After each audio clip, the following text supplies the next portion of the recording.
Thanks for tuning in. Let's get started with Superfast 50 News in brief. Prime Minister Modi today inaugurated the 14th edition of Asia's largest aero show, Aero India 2023 in Bengaluru. The Indian Air Force Air Chief Marshal V.R. Chaudhary led the Gurukul formation during the flypast at the inaugural ceremony of the mega air show today. मैं arrow India के रोमांचक पलों का गवाह बन रहे सभी साथियों का अभिनंदन करता हूं। बेंगलुरु का आसमान आज नए भारत के सामर्थ्य का साक्षी बन रहा है। बेंगलुरु का आसमान आज इस बात की गवाही दे रहा है कि नई ऊंचाई नए भारत की सच्चाई है। Prime Minister Modi, in his address on the inaugural day of the Grand Air Show, said that Aero India reflects the approach of New India and that it is expanding capabilities in Bengaluru. The Prime Minister further added that Bengaluru's sky is giving a testimony that nation is touching new heights and even surpassing the challenges. आज देश नई ऊंचाइयों को छू भी रहा है और उन्हें पार भी कर रहा है। साथियों, एरो इंडिया का ये आयोजन भारत के बढ़ते हुए सामर्थ्य का उदाहरण है। इसमें दुनिया के करीब 100 देशों की मौजूदगी होना दिखाता है कि भारत पर पूरे विश्व का विश्वास कितना बढ़ गया है। देश विदेश के 700 से अधिक एग्जीबिटर्स इसमें अपनी भागीदारी कर रहे हैं। इसने अब तक के पुराने सारे रिकॉर्ड तोड़ दिए हैं। Underlying the potential of India's defence sector, Prime Minister Modi said that the country, which was the biggest defence importer for decades, now exports defence equipment to 75 countries, further adding that the new India of 21st century will now neither lose any opportunity nor lag behind in hard work. 21वीं सदी का नया भारत अब न कोई मौका खोएगा और न ही अपनी मेहनत में कोई कमी रखेगा। हम कमर कस चुके हैं। हम रिफॉर्म्स का रास्ते पर हर सेक्टर में रिवॉल्यूशन ला रहे हैं। जो देश दशकों से सबसे बड़ा डिफेंस इंपोर्टर था, वो अब दुनिया के 75 देशों को डिफेंस इक्विपमेंट एक्सपोर्ट कर रहा है। The Defence Minister Rajnath Singh addressed Aero Show 2023 today. While addressing, the Prime Minister said that under the guidance, Rajnath Singh said that under the guidance of Prime Minister, India emerged strongly in the last few years on the political and economic map of the world. मुझे इस अगस्त gathering को यह बताते हुए बेहद खुशी हो रही है कि इस एग्जीबिशन में देश विदेश से 700 से अधिक एग्जीबिटर्स अपनी बेस्ट टेक्नोलॉजी और प्रोडक्ट्स का प्रदर्शन कर रहे हैं। इस तरह की विशाल भागीदारी भारत के उभरते बिजनेस पोटेंशियल में डोमेस्टिक एवं ग्लोबल बिजनेस कम्युनिटी के एक नए कॉन्फिडेंस का भी प्रमाण है। मैं आप सभी से डिफेंस मैन्युफैक्चरिंग हब बनने की ओर भारत की यात्रा में सहयात्री बनने का भी आह्वान करता हूं। As India is marching towards Atmanirbharta, there is an attempt to politicize the Aero India now. Vadra Congress questioned Prime Minister over the event. Vadra Congress now calling it a political stunt and claiming that Prime Minister's visit to Bengaluru is to garner votes. The Aam Aadmi Party MP Sanjay Singh moved a suspension of business notice in the Rajya Sabha demanding a discussion on the Hindenburg report on the Adani Group. The notice stated that public sector banks and LIC have lost money invested in the Adani Group of companies after the Hindenburg report. After Congress, now Aam Aadmi Party questioned the appointment of retired SC judge as governor of Andhra Pradesh. Sanjay Singh said, and I quote, BJP appointed the governors to control the state government. मेरा अपना अगर आप मत पूछेंगे तो मैं तो समझता हूं कि ये राजभवन जो है ये राजा भवन के रूप में तब्दील हो गया। इसकी कोई आवश्यकता नहीं है। लोकतंत्र में चुनी हुई सरकारें होती हैं, उन सरकारों को अपने विवेक से काम करने की छूट होनी चाहिए और ये राज्यपाल और एलजी ये सब बंद करना चाहिए। इसमें फालतू एक तो उनके प्रोटोकॉल में पैसे खर्च होते हैं करोड़ों रुपए, उनको एक वोट नहीं मिलता है। Following uproar by opposition members after parts of LOP Mallikarjun Kharge's speech in the House expunged, several MPs such as Raghav Chadha, Sanjay Singh, Sandeep Pathak and Kumar Ketkar, among others, were warned by the chair for entering the well of the House today. The Rajya Sabha was on Monday adjourned till the beginning of next part of the budget session on 13th of March, as there was a ruckus as well that was created, and joint opposition led by Congress and Aam Aadmi Party, and the chair declined the notice of several members on various issues. The upper house also saw two adjournments, first till 11:50 am and the second till 11 am on March of today.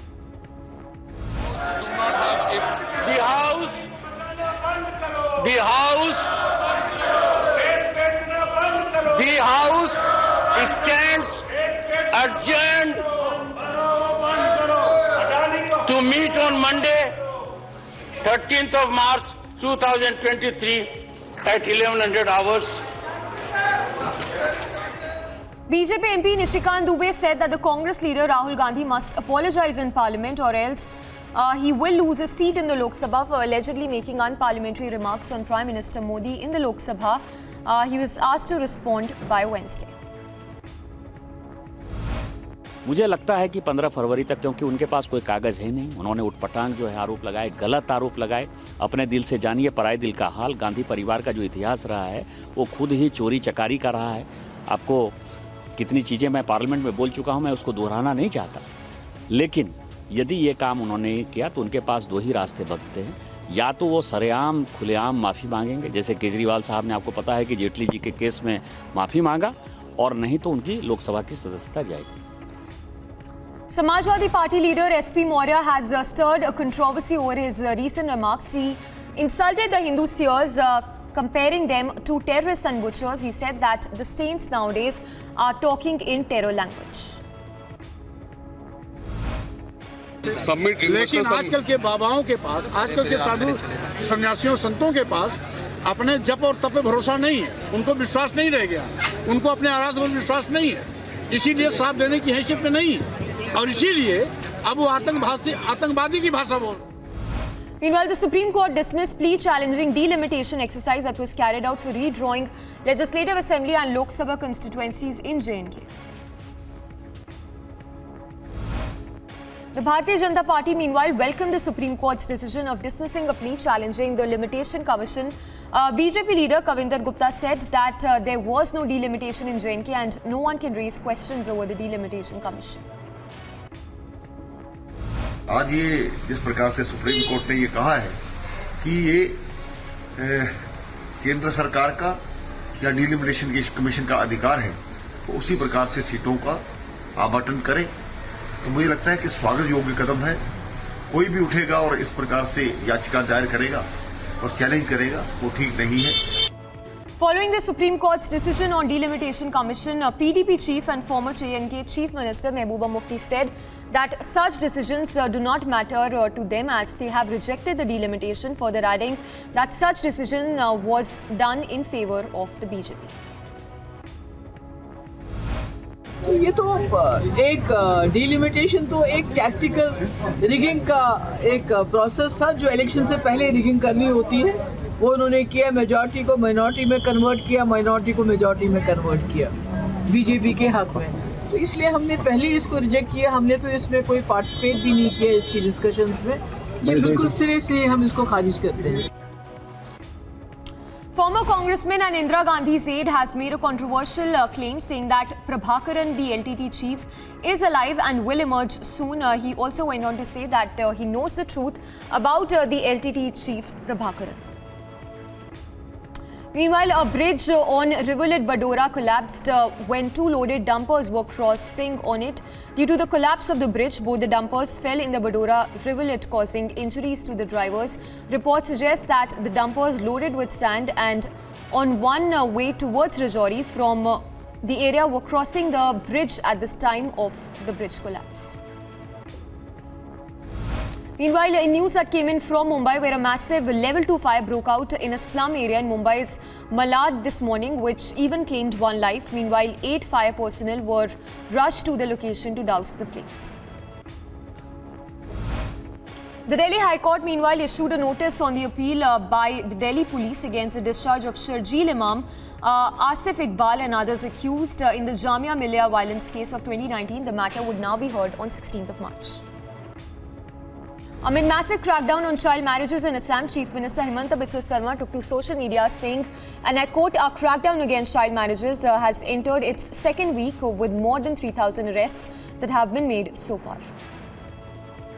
The Supreme Court, on the other side, in more news, Supreme Court will hear the Security and Exchange Board of India's response on two PILs accusing the market regulator of inaction in regulating the share markets in face of Hindenburg reported. The Apex Court asked SEBI to apprise it on how to ensure investigators protection in future amid persistent rout in stocks of Adani Group companies after a report by short seller firm Hindenburg Research. And in more news coming in from across the country, the SDPI has announced that it would be fielding Shafi Belare, one of the accused in BJP leader Praveen Netaru's murder case, as a candidate from a constituency for the upcoming elections in the state of Karnataka. The SDPI State President Abdul Majid Khan, meanwhile, has announced the accused candidature. Remember, currently the accused is under arrest by the NIA in BJP leader Praveen Netaru's murder case.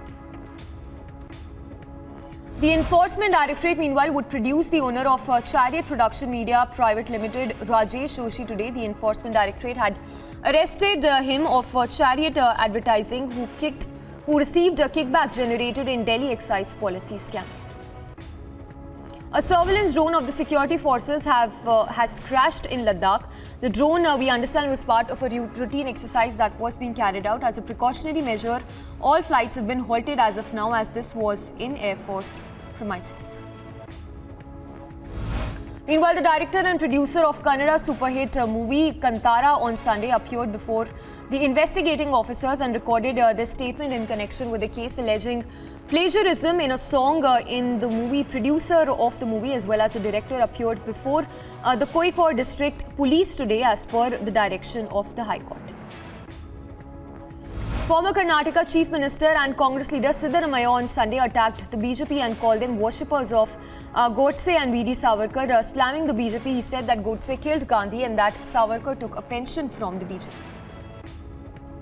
Kashmiri Pandits, meanwhile, in J&K staged protest outside the Governor House in Jammu today. The protesters demanded release of salaries of Kashmiri Pandit employees who are on strike. The Kashmiri Pandits are on a protest for more than 280 days, demanding transfer of Jammu amid the transfer to other regions amid the rise in targeted killings in J&K.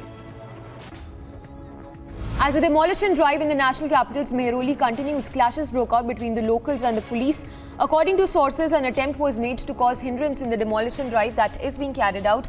The locals even formed human chains to block the bulldozer from the encroaching process to happen. The Delhi police, meanwhile, busted a gang of casino-style gambling in name of birthday party and apprehended 41 accused from the location. According to officials, a joint raid was also carried out that led to the busting and arrests of the accused. Union Minister of State External Affairs V. Muralidharan had a stopover at Sydney on his way to Fiji to attend the World Hindi Conference. During his halt in Sydney, the Union Minister met the Australian Indian Business Council National Chairman and also discussed ways to foster trade ties and bolster the defence ties as well, bolster the ties between the two countries. And in more news coming in from across the globe,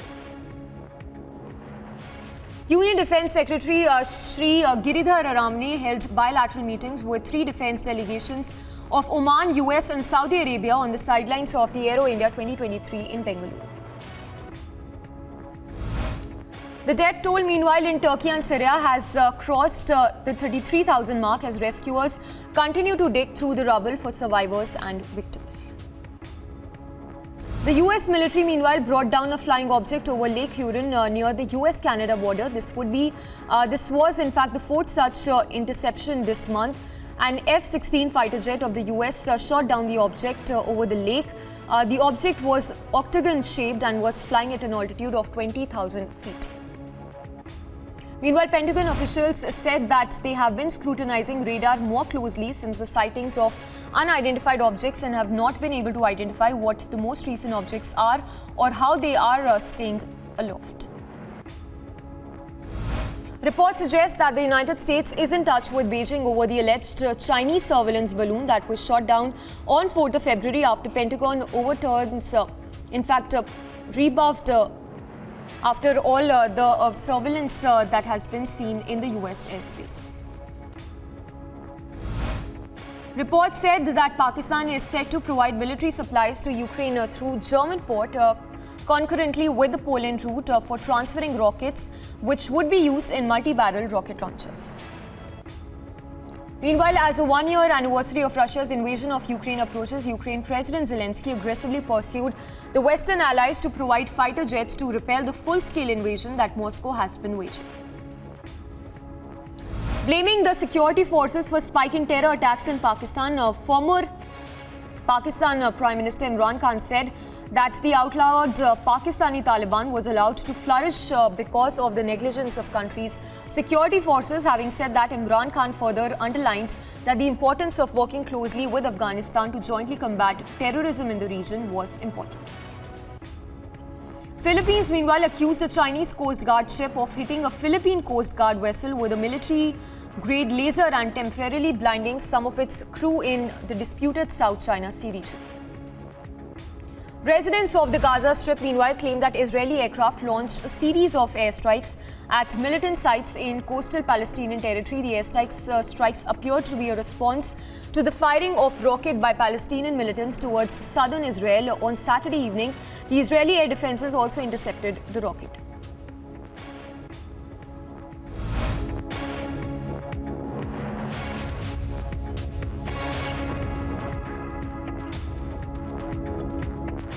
And in news from the world of sports, the Indian cricket fraternity took to social media to hail Women in Blue's performance in their win over arch rivals Pakistan in their ICC Women's T20 World Cup match at Cape Town. India registered a thrilling 7-wicket victory against Pakistan in the match to start their Women's T20 World Cup with a win on Sunday in Newlands. After humiliating defeat, Australian cricketers faced massive criticism and were faced with some tough questions by the fans as well. The decision to drop Travis Head from the opening game and give veteran opener David Warner chances despite recurrent failures saw the wrath of Australia's new organisations. Third test of Australia's tour of India for Border Gavaskar Trophy, originally scheduled to take place in Dharamsala from 1st till the 5th of March, has now been moved to Indore. According to the BCCI owing to the harsh weather conditions in the region and outfield lacks sufficient grass density and would need some time to develop fully. KL Rahul, meanwhile, the Indian vice captain faced massive backlash over poor perform on the field for the past several months. Despite being known for his skills as top-order batsman, KL Rahul has been consistently falling short in recent matches, resulting in low scores and limited contributions to team's total. Just 2 days after being crushed by India's spin bowling attack in the first test in Nagpur, Australia's fast bowler Scott Boland said that the pitches are going to be pretty similar to Nagpur and that they are not going to give us any pace for the upcoming test matches. Manchester City, meanwhile, moved within 3 points of Arsenal at the top of Premier League with a 3-1 win over Aston Villa. Manchester United were back to winning terms with 2-0 win against Leeds as well.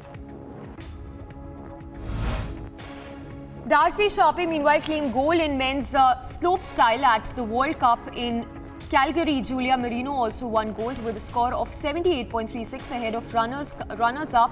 Louis Bloin, meanwhile, won a bronze in the game. River Plate came back from a goal down to beat Argentina Juniors by 2-1 in the Argentina Primera Division. Kevin McAllister found the back of the net as his header came off Miguel Angel Torres' curling free kick to put the visitors ahead in the ongoing break. Medium course. 23-year-old Wu Yibing became the first Chinese player to win an ATP Tour title, rallying in a 3-set all-tiebreaker thriller to beat John Isner in the Dallas Open.